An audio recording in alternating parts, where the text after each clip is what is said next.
Liquor scam కేసులో కవిత arrest అంతా ఓ drama అన్నారు సీఎం రేవంత్ రెడ్డి. పార్లమెంటు ఎన్నికలు వస్తున్నాయి కాబట్టే బీఆర్ఎస్ బీజేపీ డ్రామాలు మొదలుపెట్టాయని ఫైర్ అయ్యారు. కవితను ఇన్ని రోజులు ఎందుకు అరెస్టు చేయలేదని ప్రశ్నించారు.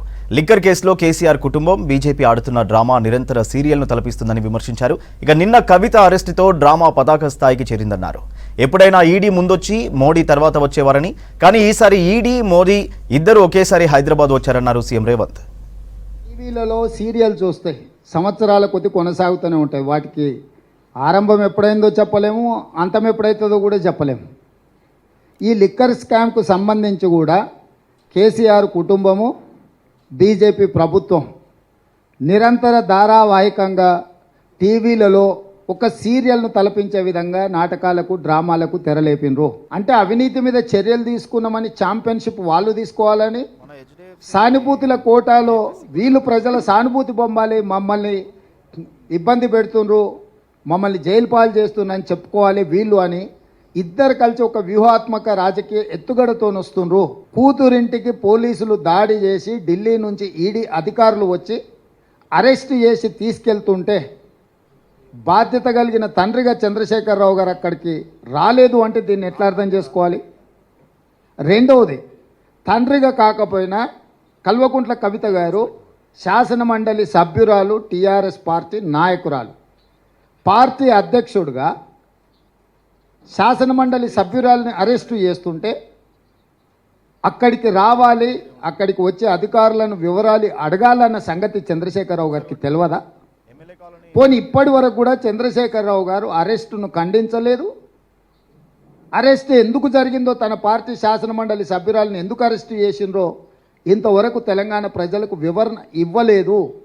చంద్రశేఖరరావు గారి మౌనము ఏ రకంగా అర్థం చేసుకోవచ్చు? మూడో అంశము, గతంలో ఎప్పుడు కూడా మొదట ఈడీ వస్తారు, తర్వాత మోడీ వస్తారు అనుకునేటోళ్ళం. నిన్న మాత్రం ఈడీ మోడీ కలిసే వచ్చిర్రా తెలంగాణకు. అంటే అవినీతి పరుల మీద చర్యలు తీసుకుంటున్నామనే ఛాంపియన్షిప్లో మోడీ గారి కోట్లు పడాలి, అయ్యో పాపం ఆడపిల్లను అరెస్టు చేసిండనే సానుభూతితోని బీఆర్ఎస్ కోట్లు పడాలి. సర్వేలని 12 సీట్లు కాంగ్రెస్ గెలుస్తుంది అని కోడై కూస్తుంటే రాజకీయంగా కాంగ్రెస్ పార్టీని దెబ్బతీయడానికి ఈ రకమైన ఒక చీప్ పొలిటికల్ టాక్టిక్స్ ప్లే చేస్తున్నారు.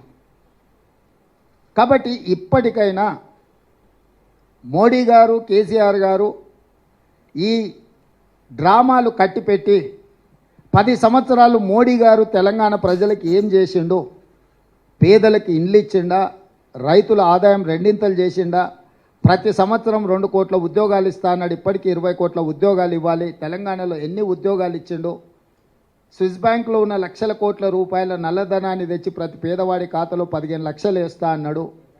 ఆ 15 లక్షల రూపాయలు ఎంతమంది ఖాతాలో వేసిండు?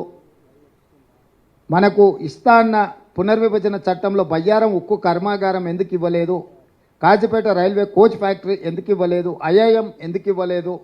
ఎన్టీపీసీలో ఇంకా 2400 మెగావాట్ల విద్యుత్తు ప్రాజెక్టులను ఎందుకు నిర్మించలేదు?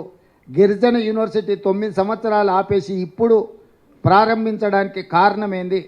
మెట్రో విస్తరణకు అనుమతి ఎందుకు ఇవ్వలేదు?